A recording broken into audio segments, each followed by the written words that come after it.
So hello guys, स्वागत है आपका एक और व्लॉग में। आज मैं वापस शूट कर रहा हूँ ये व्लॉग। रात के बजे हैं 1:15। हालांकि मैं दिन में रिकॉर्डिंग बहुत कम करता हूँ, इसलिए रात को ही टाइम मिलता है यार, कर क्या सकते हैं। मेरे और भी यूट्यूब चैनल है, उसके लिए मैं यहाँ रिकॉर्डिंग वगैरह करता हूँ। ये रहा मेरा ट्राईपॉड और ये सब आप देख सकते हैं। यहाँ सामान थोड़ा बिखरा हुआ पड़ा है, बट ये तो है ट्राईपॉड। ये मेरा बोया का माइक है जो मैंने बहुत पहले मंगाया था। ये थोड़ा सा ख़राब हो गया है यहाँ से, इसलिए मेरे को ऐसे पकड़ कर इसको करना पड़ता है। इसका वायर देखो भाई कितना टाइट हो गया है, ऐसे सीधा है, ये गिर तक नहीं रहा। देखो कितना टाइट हो गया। ये पुराना है और पुराना वायर सही में ऐसा हो जाता है। और इस पर मैंने देखो ये टेप लगा रखी है, यहाँ से आपको दिख रहा होगा, ये कट लग रहा है इस पर। तो इससे भी मैं रिकॉर्ड करता हूँ। अब क्या करे भाई यार, नया तो कौन परचेज करे, इतने पैसे कौन लगाए, बड़ी मुश्किल से लिया था। और ये मैंने ग्रेनारो का माइक परचेज किया है वायरलेस, जो भी मेरी कॉलर पे लगा हुआ है। तो ऐसे कर कर मैं शूटिंग वगैरह कर लेता हूँ किसी तरीके से। तो बाकी सब चैनल्स के बारे में भी मैं शेयर करूँगा आगे, बट अभी ये स्टार्टिंग है, थोड़ा स्ट्रगल टाइम है। देखते हैं क्या होता है आगे। अगर अच्छे से चल जाते हैं चैनल तो भाई तुम्हारा भाई भी कमा लेगा थोड़े पैसे, और आप सब लोगों के लिए भी कुछ एक्साइटिंग ज़रूर करूँगा मैं, ये डेफिनेटली मेरा वादा है। आप सपोर्ट ज़रूर करें मुझे। तो अभी रात के 1 बजे हैं। मैंने लास्ट कल वाले व्लॉग में आपको बताया था कि मेरे दादाजी का डायलिसिस चल रहा है। उनका डायलिसिस कल हमने करवाया था और आज उनकी ओपीडी थी, जिसमें डॉक्टर को दिखाया था, जांच करवाई थी उनकी क्रेटिनिन, सीबीसी, ये सब, जिसके अंदर पता चलता है कि उनका डायलिसिस कब होना है, कैसे होना है, क्रेटिनिन कितना बढ़ रहा है।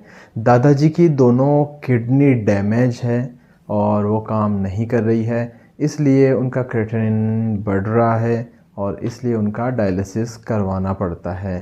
तो आज उनकी ओपीडी थी जिसमें डॉक्टर ने जांच किया था। उनका क्रेटिनिन आ रहा था अप्रॉक्स 4.9 आ रहा है अभी।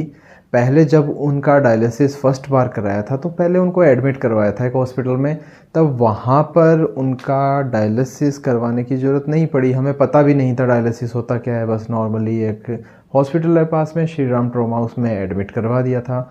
बट वो टैबलेट वगैरह देते रहे और इलाज चलता रहा आईसीयू में, बट वहाँ पे कुछ भी सुधार नहीं आया। फिर उन्होंने दूसरे हॉस्पिटल का रेफ़र करने को बोला, तो हम दूसरे हॉस्पिटल में ले गए जहाँ डायलिसिस होता है। वहाँ जाकर पता चला कि इनका क्रेटिनिन बढ़ रहा था, 14 के अप्रॉक्स कुछ था। तो वहाँ ले जाते ही सेम डे ही उन्होंने डायलिसिस कर दिया। फिर लगातार 3 दिन तक डायलिसिस चला था। और उसके बाद में ये होता ये है कि क्रेटिनिन बढ़ता है, तो ये मेरे हिसाब से, शायद मैंने देखा था उतना मेरे को याद है, तो ये लगभग 1 से 1.5 के अप्रॉक्स कुछ क्रेटिनिन होना चाहिए। श्योर नहीं हूँ, चेक करके आपको आगे बता दूंगा। तो दादाजी का 14 चला गया था, मतलब 13-14 गुना ज़्यादा। दवाइयाँ वगैरह इसमें काम नहीं करती, बस वो एंटीबायोटिक्स है जो हम देते हैं, डॉक्टर लिख देते हैं, ले आते हैं और उन्हें दे देते हैं। वो बस इतना ही काम करती है कि कुछ इन्फेक्शंस वगैरह नहीं होने देती, या फिर कोई और प्रॉब्लम आती है उनको कंट्रोल करती है। थोड़ा सा ब्लड सर्कुलेशन या ब्लड को पतला करना या फिर कुछ मैनेज करना, ये सब चीज़ें इनकी मेडिसिन वगैरह चलती है, बीपी की चलती है। तो बहुत सी टैबलेट्स हैं, बट पूरी तरीके से हम ये नहीं बोल सकते कि ये सब चीज़ें काम कर रही है। केवल डायलिसिस है जिस पर दादाजी की लाइफ चल रही है अभी।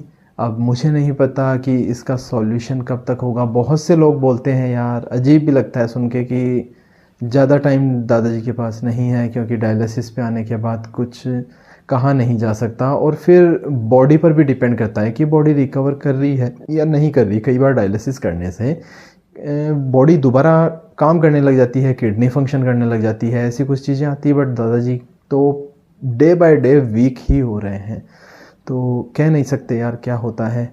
बट आपको गाइस मैं एक ही बात सजेशन देना चाहूँगा कि हेल्दी फूड खाएं, और पानी ज़्यादा से ज़्यादा पिए, अच्छा पानी पिए। अच्छा इन द सेंस ऐसा नहीं है कि मार्केट से बोतल परचेज करके पीना है। पानी जो भी आप घर का पी रहे हैं, टैप वाटर है, आरओ वाटर है, मेक श्योर कि वो सही हो, साफ़ हो, अच्छा पानी हो। टैप वाटर पीते हैं, जो नॉर्मल ताज़ा पानी आपके घर में आता है उसको थोड़ा सा प्योर कर लें। प्योर मतलब आरओ से नहीं, तो आप उसको उबाल कर, ठंडा कर कर या मटके में रख कर, मटका बहुत अच्छी चीज़ है, मैं मटके का ही पानी पीता हूँ। तो पानी अच्छा पीते रहें, खाना अच्छा खाएं। आपको फ़ास्ट फूड वगैरह बाहर की चीज़ें खानी भी है तो कभी कभार खाइए, रोज़ ऐसे रूटीन में मत खाइए। महीने में 1-2 बारी बस इतना चलता है कभी कभार पार्टीज़ में, बट डेली मत खाओ और प्रॉपर वे में खाओ। ये सब चीज़ें भाई पता चलती है इस एज में जाकर, उस एज में जाकर जब आपको ये लगेगा कि आप कुछ नहीं कर सकते, आपने बहुत सी गलतियाँ की है। हालांकि दादाजी ने 86 की उम्र निकाली है, आजकल के लोग भाई इतनी उम्र भी नहीं निकाल सकते और अभी भी वो सरवाइव कर रहे हैं। तो भाई इतना ही कहना चाहूँगा कि ये चीज़ें मुझे अब समझ आई है कि हेल्थ कितनी ज़्यादा मायने रखती है। तो इन सब चीज़ों का यार ध्यान रखो। तो इस व्लॉग में मैंने दादाजी के फुटेज भी डाली है, वीडियोस भी डाले हैं, जिसमें दादाजी को आपने देखा होगा उनके फूड वाली जो फीडिंग पाइप होती है वो लगी हुई है, और जिससे डायलिसिस होता है वो गले में डाली हुई थी पाइप, बट उसको आज रिमूव करवा दिया, अब दूसरी वाली डलेगी। तो ऐसे करके उनकी बॉडी में बस यही सब हो रहे हैं। और जो कैथेटर आता है, यूरिन बैग, वो लगा हुआ है। ये सब बस ट्रीटमेंट चल रहा है उनका। आई होप वो सही हो जाएं। देखते हैं, लेट्स सी क्या होता है दादाजी का। बस भाई हमारे हाथ में तो सेवा करना लिखा हुआ है, तो बस यार वो कर रहे हैं, देखते हैं, बाकी सब भगवान पर है। आई होप आपके साथ मैंने जो जानकारी शेयर की है, आप भी भाई इन सब चीज़ों को ध्यान रखना, अपनी हेल्थ का ध्यान रखो, अपने घर वालों का ध्यान रखो और मेरे साथ जुड़े रहो यार। थोड़ा बहुत शेयर वगैरह करते रहेंगे। मिलते हैं अगले व्लॉग में, तब तक के लिए बाय बाय।